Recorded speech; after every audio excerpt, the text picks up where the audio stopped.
Focus and concentration has been excellent this week, and I would expect nothing less from this group. They've been preparing well all year long, and as with any other long week, we try to make sure that we're focused as much on our fundamentals and improving and getting better at things that are going to help us over the long haul, as well as getting ready for the short term, which is always the next game. And obviously with this game,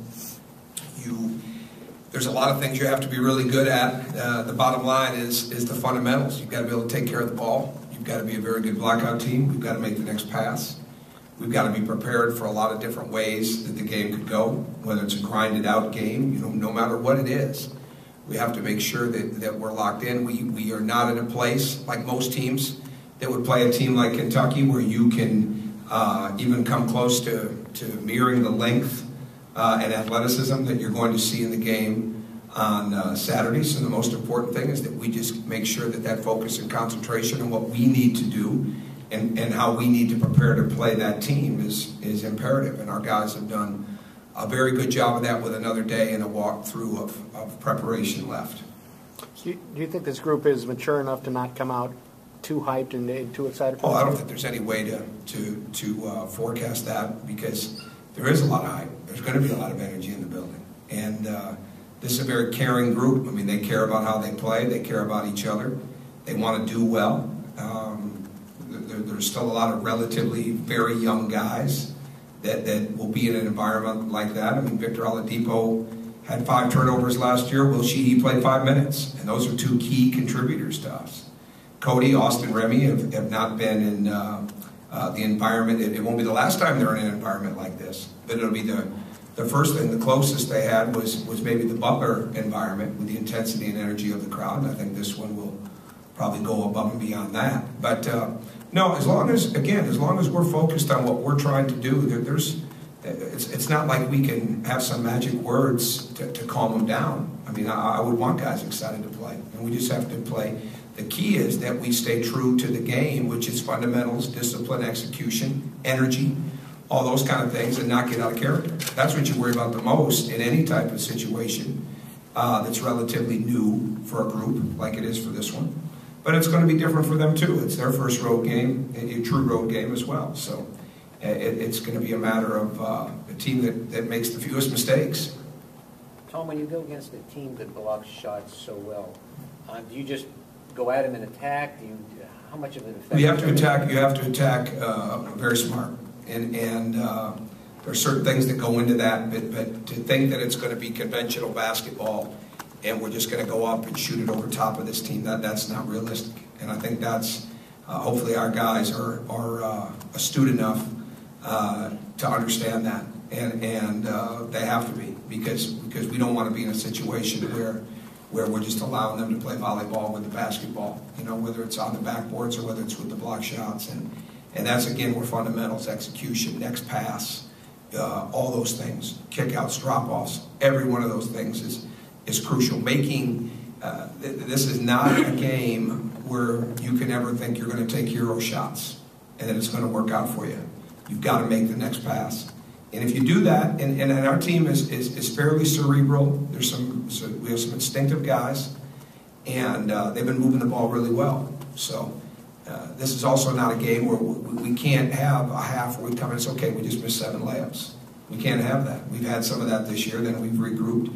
You've got to take advantage of your opportunities, because again, it goes without saying, but I'll say it anyways, the margin for error when you're playing a team of this kind of athleticism and length, I mean, it's really tight. So you got to make sure you're doing the right things. You're giving up 14 offensive rebounds a game. I mean, how concerning is that, playing a team like this? Oh, there's no question. It's been the key to the games the last couple of years. There's no doubt about it. Our lack of rebounding and our lack of free throw attempts versus their just numerous free throw attempts and second chance points and things of that nature. So there's no question taking care of the basketball, but also fighting on the backboards are the keys to the game, without a doubt. Everything else is in there, and everything else is important, but there's no 2 things more important than that. Does their quickness make you consider zone a little bit more? We consider a lot of things, and we have a lot of things in the bag that we would be capable of using, and again, most of those things go on field. It's how the game is going, where our shots are coming from, where their shots are coming from. And there's no question we can be a better rebounding team, and we've shown at times where we can get better rebounding in the game, especially in the NC State game. But this is a whole different deal here. This length and athleticism is at a whole other level. And we haven't played anybody with that as yet. I mean, certainly we have a lot of athletic teams and tough teams and physical teams, people like that we'll see as the season goes on and as the Big Ten gets started. But there's nobody that combines this type of length, athleticism, and explosiveness all at once. There's something like 103rd defending the three-pointer. Is that important to get those shots falling early in this game? I think it's important that you get good shots. I haven't been too hung up all year long if we're missing shots, as long as they're good shots. Even in the Butler game, the whole message at halftime is, let's just keep having positive energy. We're just missing some shots we make. So when you're getting shots that you make and they're not necessarily going in, that's a lot easier to deal with, and you know that it's just a matter of time before it corrects itself. But when you're taking challenge shots or you're not making the next pass, that's where you've got to get it figured out quickly. So in answer to your question, the bottom line is if we're getting good shots, the bottom line is we've got good enough shooters that we're going to make those. If we're taking challenge shots, and again, the thing that there's just no way to duplicate this, and this is, I think, one thing that makes Davis such a special player, is he can make up, if there's a mistake made defensively, he can make up for it, like maybe nobody else I've seen. And I know the season's early, and I haven't watched everybody play at all. I haven't watched that many teams at all play, I guess, but I can't think of anybody that can make up for mistakes that his teammates might make, whether they go for a steal or they gamble, to cover the ground that he covers. It's amazing. And Jones is a much improved defender. And just really, Jones seems to be playing the game at a really high level in all facets. So I think he's done a great job of improving. And the rest of them are long and athletic, and we haven't even talked about Gilchrist, who's probably the main energy source of their team. So you've got to make sure that next pass, that we don't want to be living on challenge shots. How much better prepared do you think this group's going to be? Because you have guys in the program that have been here for 3 and 4 years and been in a lot of big games. Well, I think it comes into the week. I think it comes into how that concentration and focus is as you lead up to it. And they're well aware of the vibe of this game and the buzz. They're well aware that people were camping outside. I mean, they know that, but that's not what they're focused on when they're in practice and when we go to the films. I mean, they really are, and they've been this way all year. So it's not like it's just all of a sudden the last couple of weeks, last couple of days. They've been this way. Doesn't mean we always play well, but we've been really locked in and focused. So that's a huge part of the maturity process. There's no doubt. After the stretch that you just went through, how good is it to have a week to prepare for Kentucky, a week to prepare next week for Notre Dame? I don't like it personally. It's because as the week goes on, you just get that much more edgy as a coach. The key is that you really better make sure that your practices, you don't want to overdo it. You don't want to spend so much time that they're not excited about the game. And I think when I was a younger coach, I probably did too much of that. We want to be really, really prepared, but at the same time, we want the energy to be really high and for them to be excited. In a long week, I've never liked it. You know, I love the short turnarounds. I think the players probably like the short turnarounds, but this is the way that it is.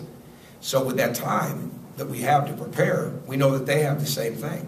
So you have to prepare for a lot of different scenarios, and you make sure that you're thorough in everything that you do, and it's good. And that when you have long weeks, that's where I've really tried to take from my family and from some of my friends in football, and is how to really max out that week without doing too much too soon and without trying to play catch up at the end of the week.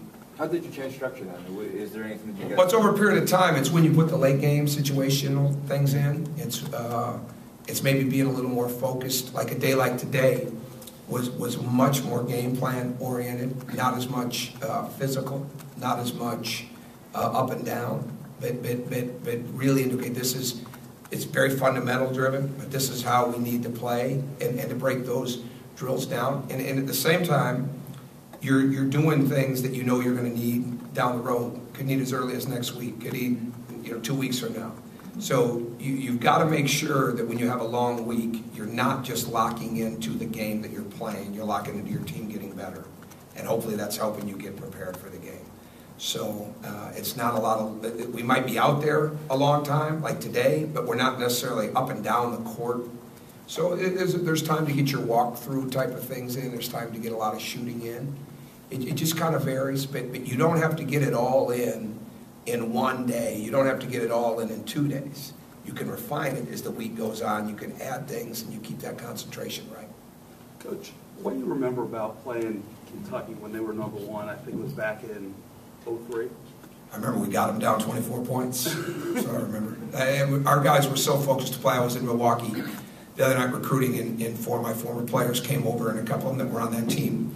And we had it was so much about our mindset, which is what a game like this has got to be. They had won 26 straight games. They'd been behind all of 11 seconds inside of those 26 straight wins. And our practice the day between the Pittsburgh game and the Kentucky game was so good. Dwayne Wade took 3 charges in an hour and a half practice, and we had 2 guys go for a loose ball that took out basically 8 or 9 chairs at the Metrodome. I know a couple of them had to be replaced. That's what I remember. It was so much about what our mindset was going to be like to play that game. And there again, you had a very short period of time to prepare. You play on a Thursday, and you go back to the hotel, and you're getting locked into the game, and then it's Friday, and then all of a sudden there's Saturday afternoon. So we didn't have a lot of time to get through everything. We had to make sure that our mentality was right. And our guys, we got down, and we were kind of letting them do what they wanted to do. We locked in defensively, we started to make shots, and it just snowballed. And it was a fantastic win. Is this the first time, with all the talent that they have, is this kind of the first time since you've been in Indiana that you kind of feel like you don't come into this feeling like you're bringing rocks to a gunfight? I've never felt like that. We've always felt like, even though the talent difference has been great, we've never looked at it. There's always a game plan, and you always believe it. I mean, last year it was 58-57 or 57-56 at one point inside of that game. So if you don't believe you can win, at some point in time, your players are going to not believe they can win either. And we've never felt like that. Even going in the first year, knowing what it was like, and going into that environment and being down so much, we knew we'd have to play a really good game, but you have to believe you can win. We're bridging the gap, so to speak. We can't mirror the length. We're getting closer to being able to mirror the length, but we're not there yet. So again, it just continues to be, we better stay in character, because if we deviate and we get lulled into a game that we don't want to play and they want to play it, we have no chance.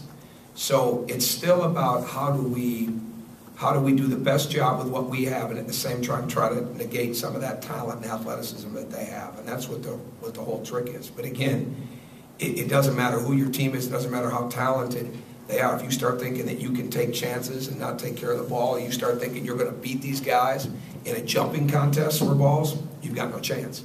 We've learned the hard way a couple times with that in the last couple of years.